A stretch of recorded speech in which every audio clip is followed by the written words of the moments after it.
Welcome to another deck tutorial and video. Just putting together one for Gene Raiders for the 2023 because we now have a Vara, a new Gene Raider that actually makes Gene Raiders fun to play and also makes the deck work a lot easier than it previously did.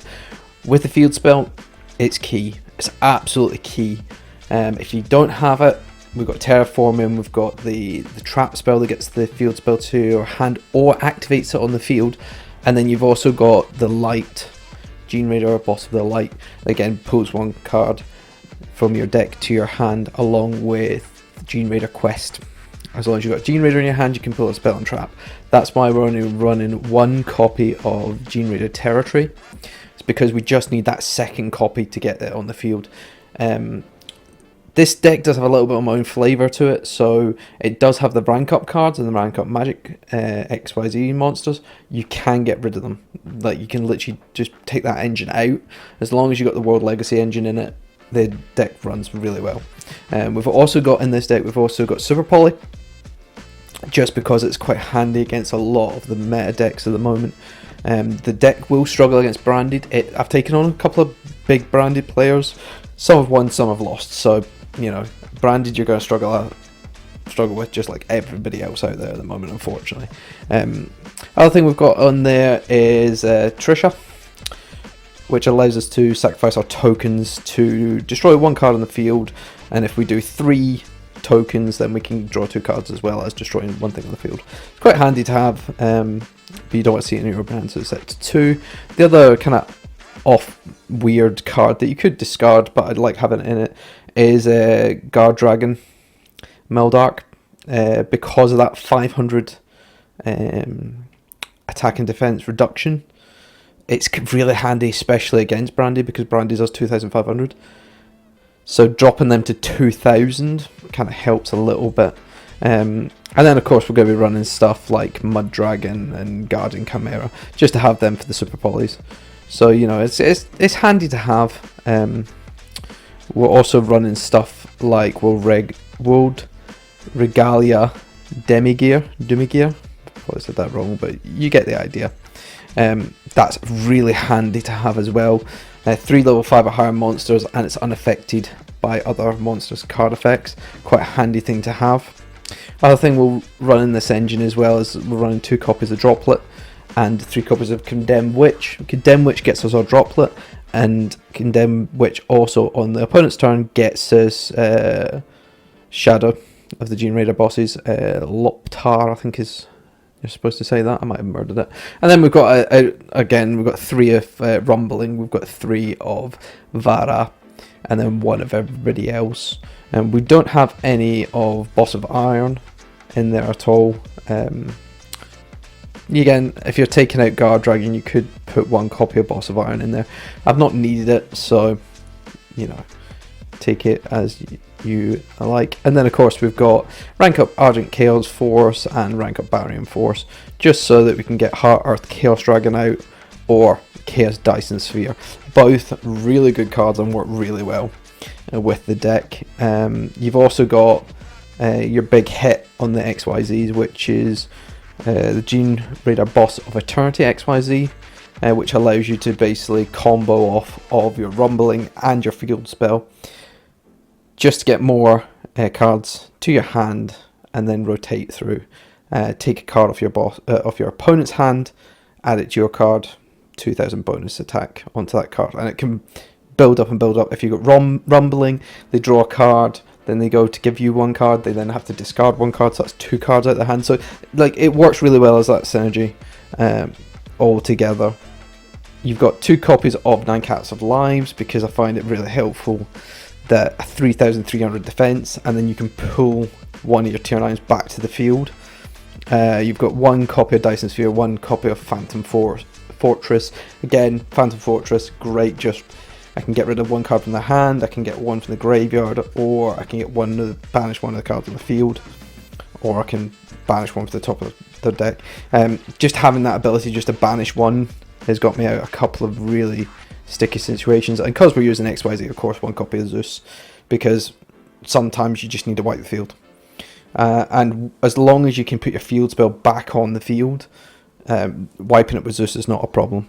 But as you can see, a lot of the times people don't know how to play against this deck. So you've got a lot of chances to surprise them, especially with some of the plays, and you go off meta with like the rank ups. They're not expecting that. So that's quite fun. There you go. Just activates there, and then it's like, nope. We were playing this on stream, so there will be a bit of kind of dead time where we're talking to chat and all that in this video. So if it does kind of stall out, like I know it's going to do in this duel, we were talking to chat, so you'll find us on twitch.tv/longstar. There's a QR code at the top left of this video. If you scan that, it'll take you straight to the Twitch channel, and follow us if you wish. The only one card we didn't talk about, I've just seen it flash up on the screen, is GENERAIDERS Boss of Shadows, the XYZ monster. That's quite handy because it pulls, when it activates itself, it'll pull out Leviathan. If it pulls out, I've got Leviathan, it's not Leviathan at all. It is GENERAIDERS Boss of Eternity. It pulls that out, it can attach 2 monsters to your Boss of Eternity from the grave or the field. It can be from your opponent's grave, which I've been able to like basically pick up and pull stuff out of their grave, attach it, and they're like, oh, well, I need to put, oh no, hang on, I can't. Or I need to combo this, I need to combo that. And they don't have it. So it's quite handy. The other little combo you've got is Doomagir. If your opponent, you have Doomagir on the field and your opponent special summons something to their side of the field, you get Melodark to the field for free. Just out it comes. If you're struggling with card draw, you could always increase Amulet, Kaiju Kuri Amulet up to from 2 to 3 if you're struggling with card draw. Again, getting them from the grave to your field's not a problem, so discarding them is not really that big a problem, especially if you're discarding Vara. If you discard Vara, she activates from the grave, so you know it's not really that big a problem. Is there anything else to talk about this deck that you need to know? Not really. It's a fun, I'd say, tier 1 deck. It struggles against Brandies, as we've already talked about. You're not going to really find a lot of people that know how to play around a lot of the combos in this deck, because nobody's really playing it. Which kind of helps you out a lot, because if you're playing a deck that nobody really knows, you know, you've got a cheeky chance of setting off combos like with Rumbling. They don't know if they add a card to the hand, they're going to have to discard one. You can ping them there, or if they don't know that if he bins off 2 tokens or GENERAIDERS, you know, then they're going to get a negate. You know, that sort of thing helps you in every deck, in every duel. You could run Mirror Force, you could put a Mirror Force engine in here for the tokens, because when the tokens are out on the field, you're going to take damage if they get a couple of like monsters out. So, you know, that's a possibility. But to be totally honest, you know, taking a couple of 500 hits or 1,000 hits, like once or twice a turn, you're not going to lose that much life points that you're going to have to worry about it. But you could put a Mirror Force engine in here. You could put Solemn in as well. That's another thing you could add to this deck. But to be totally honest, I like the way it plays just now. It's quite fluid.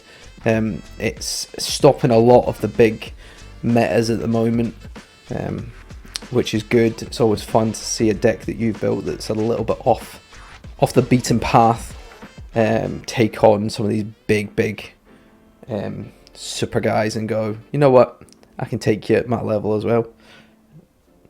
This is played through on DevPro because, again, Duel Network and also Duel Masters don't have Vara, and they don't have the GENERAIDERS Boss of Shadows, so it kind of, taking them 2 cards out really hurts the deck.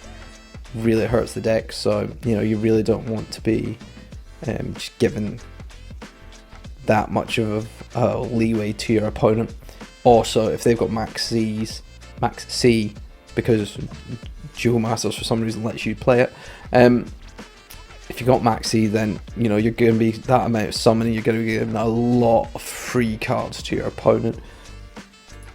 So it's a really fun deck. A lot of different things you can do, and a lot of different ways you can play it. And that's the way I like building most of my decks, is so that you have lots of different options abilities, so that you're not just bogged down with the 1 3-card combo. And if your opponent gets past that 3-card combo, you're kind of stuck. But as you can see here in this video, you see that there's a lot of different ways to play in. And the current one against Lumberyard, you see that we didn't even use the field spell.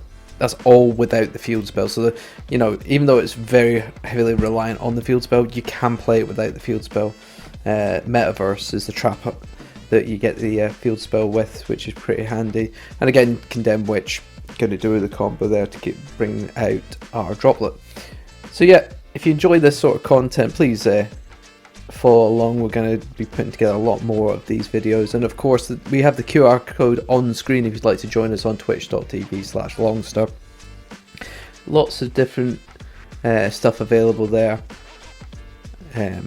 Lots of different games. We don't just do Yu-Gi-Oh, we do a lot of other stuff as well. At the moment we have Satisfactory running as a part series. We'll see how big that goes because we've destroyed half the world. But yeah, this is Gene Raiders, and it's thoroughly fun to play. And right at the end, you'll see there'll be the card breakdown of the list. Thanks for joining me.